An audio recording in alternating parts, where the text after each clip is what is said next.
आपल्या आदिती तटकरे यांनी व्यवस्थित उत्तर दिलं. ऐका ऐका ना, अरे तुम्ही ही योजना जेव्हा सुरू केली तेव्हा ती आता तुम्ही म्हणताय लाडक्या बहिणीवर अन्याय होतोय, तुम्ही योजना बंद करण्यासाठी कोण गेलं वडपल्लीवर कोर्टामध्ये? कोण गेलं? हे बघा, वडपल्लीवर कोणाचा समर्थक होता? अनिल वडपल्लीवर अध्यक्ष महोदय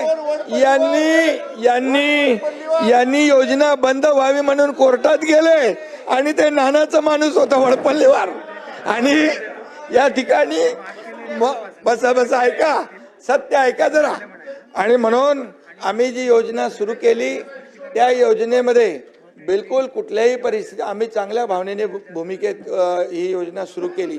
त्यावेळेस तुम्हाला वाटलं हे फक्त निवडणुकीपुरती घोषणा आहे, तुम्ही चुनावी जुमला म्हणाले नाना, तुम्ही म्हणाले ही फसवी घोषणा आहे, तुम्ही एवढ्यावर थांबले नाही, तुम्ही हायकोर्टात पाठवलं, हायकोर्टाने पण एक चपराक दिली, त्याला पाठवून दिलं परत.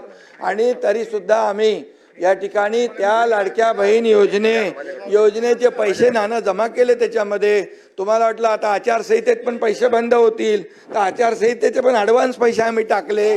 आम्ही पण बरोबर डोकं लावून काम केलं, लाडक्या बहिणींना पैसे मिळाले पाहिजे म्हणून. आणि लाडक्या बहिणींनी तुमचा टांगा पलटी केला.